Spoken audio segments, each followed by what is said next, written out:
Základom takmer každej hry je spôsob, ako sa hráč pohybuje. V tomto tutoriáli sa budeme venovať pohybu našej vesmírnej lodi po dolnej osi X, zľava doprava a naopak, na základe pozície myši. Takže prvá vec bude, že si dynamicky prihodíme tohto hráča do štádia hry, ako keby už bola hrateľnou. Na to použijeme Code Snippets, dvojklik na Add from Library,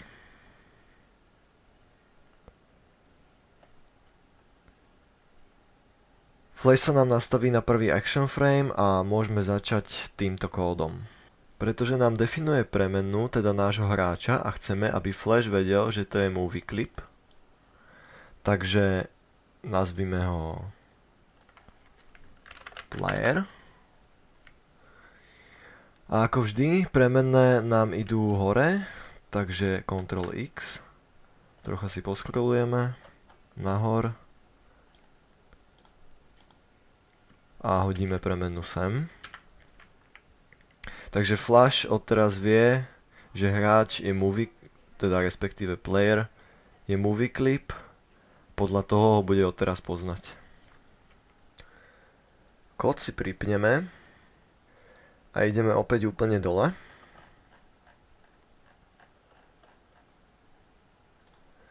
Takže teraz prejdeme na chvíľku do panelu Properties, vyberieme zložku Library a tu nám môžeme vidieť našu premennú Movie Clip Player a tiež to, že asociuje s ďalšou premennou, respektíve našou loďou, a tu budeme označovať tiež ako player, ale s veľkým P. Takže opäť do kódového riadku tu dojde náš player. Ďalej chceme, aby Flash pridal nášho hráča hneď ako pustíme novú hru. Takže vyberieme nášho hráča, Ctrl X, prejdeme vyššie a hodíme ho pod funkciu init game. Je to vlastne príkaz na inicializovanie hry. Do komentu si teda môžeme napísať pridaj hráča z library.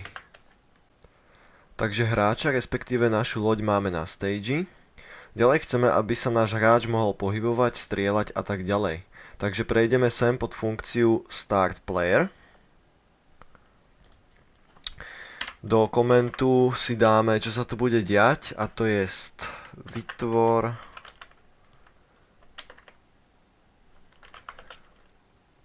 hráča a možnosti. Myslia sa tým pohyb, streľba a tak ďalej.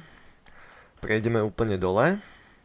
Vyberieme posledné dva riadky kódu, Ctrl X. A hodíme ich sem.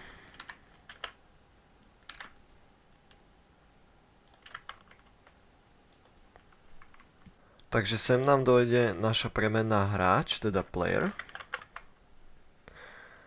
Tu nás sa nastaví jeho Y pozícia, teda kde sa bude nachádzať vertikálne.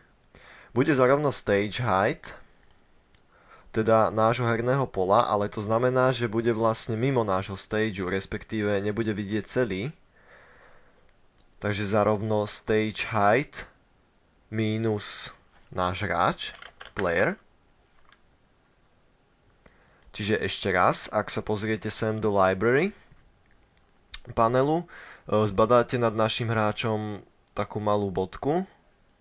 Tá nám označuje výšku nášho celého hráča, takže potrebujeme Flashu vlastne povedať, aby zobral do úvahy výšku celého hráča a on ho hodí do stageu tak, aby bol vidieť celý. A nakoniec koho chceme pridať? Player. Tento príkaz vlastne zabezpečuje zobrazenie nášho hráča, add child.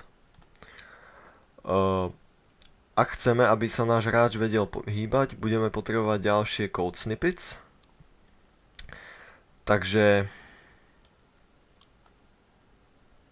otvoríme si zložku code snippets, dvojklik na move using mouse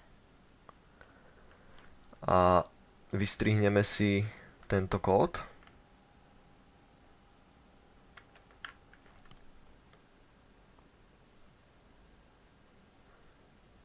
a vložíme ho pod funkciu vlož hráča.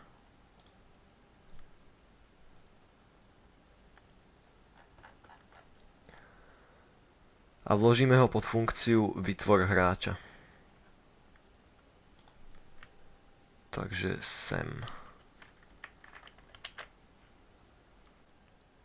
Ak chceme, aby sa mohol hneď pohybovať, musíme vybrať tento prvý riadok.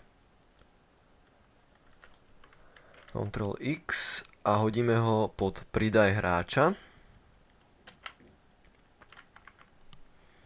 Takže hráč je pridaný a môže sa začať pohybovať vďaka tejto funkcii Move Player.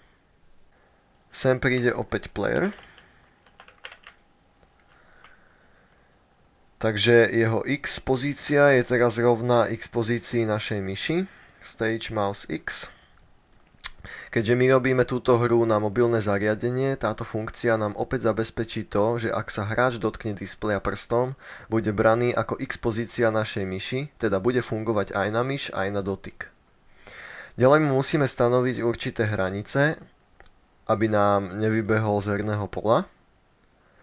Takže nad ďalší kód si dáme do komentu hranice herného pola. Takže základný kód player, môžeme si ho v podstate skopírovať. Teraz ho budeme používať častejšie. Takže ak je hráčová pozícia menšia ako 0, tak správ jeho pozíciu rovnú 0. To nám zabezpečuje, že nám nevybehne z ľavej strany hracieho pola. Inak, ak je hráčová X pozícia väčšia než hracie pole mínus hráč, takže ak je mimo pola na pravej strane, uistí sa, že ho zastaví na pravej strane taktiež. Inak, ak je hráčová X pozícia väčšia než hracie pole mínus hráč, takže ak je mimo pola na pravej strane, uistí sa, že ho zastaví na pravej strane taktiež. Čiže sem nám dojde všade player. Tieto dva sú si veľmi podobné a kontrolujú vlastne to, či hráč prekročil nejakú hranicu a zastavia ho. Posledná vec, ktorú potrebujeme spraviť pred testom, je riadok 123, ktorá nám zabezpečuje, tento kód nám vlastne zabezpečuje koniec hry, ale my ho teraz nepotrebujeme, takže ho hodíme ako keby do komentu. Takže môžeme ísť otestovať. Control, test, movie, test. Uvidíme našu animáciu. A tu je náš hráč. Vidíme, že nemôžeme prejsť ani za pravý, ani za ľavý bod nášho herného pola, takže všetko funguje ako má.